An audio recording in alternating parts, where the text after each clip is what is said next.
नमस्कार दोस्तों, स्वागत है आपका हमारे चैनल फैक्ट्स फाइल स्टोरीज में, जहां हम आपको विज्ञान के अनकहे रहस्यों से रूबरू कराते हैं। आज हम बात करेंगे धरती के सबसे अद्भुत और खूबसूरत प्राकृतिक नजारों में से एक के बारे में, ऑरोराज, जिसे आमतौर पर नॉर्दर्न लाइट्स भी कहा जाता है। क्या आप जानते हैं कि ये रोशनी कैसे बनती है और ये सिर्फ कुछ खास जगहों पर ही क्यों दिखाई देती है? तो चलिए इस रोशनी के पीछे छुपे विज्ञान के रहस्य को समझते हैं। सबसे पहले जानते हैं ऑरोराज हैं क्या।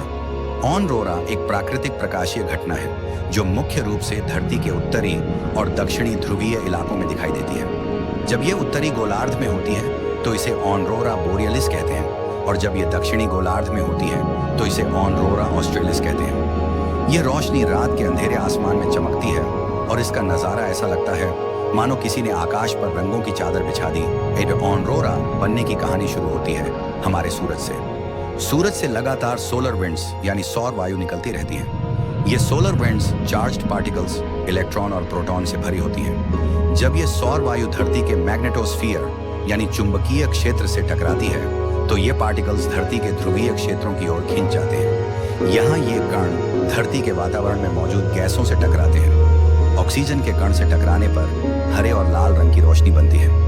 नाइट्रोजन से टकराने पर नीले और बैंगनी रंग की रोशनी। इस प्रक्रिया को कहते हैं आयनीकरण। आप सोच रहे होंगे कि ऑनरोरा सिर्फ ध्रुवीय क्षेत्रों में ही क्यों दिखाई देती है। इसका कारण है धरती का चुंबकीय क्षेत्र। धरती का मैग्नेटोस्फीयर इन चार्ज्ड पार्टिकल्स को सीधा ध्रुवीय क्षेत्रों की ओर मोड़ देता है। इसलिए ऑनरोरा को देखने का सबसे बेहतरीन मौका उत्तरी देशों जैसे नॉर्वे, फिनलैंड, आइसलैंड और कनाडा में मिलता है। क्या आप जानते हैं कि ऑनरोरा सिर्फ हमारी पृथ्वी पर ही नहीं बल्कि अन्य ग्रहों पर भी होती है।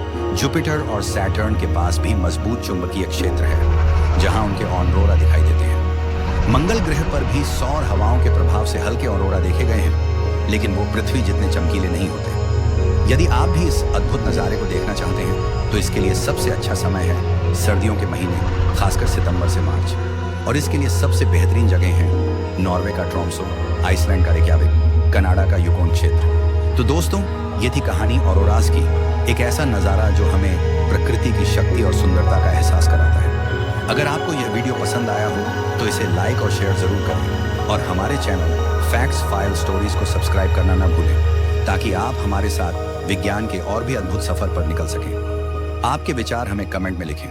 अगली बार मिलते हैं एक और रोचक कहानी के साथ। धन्यवाद।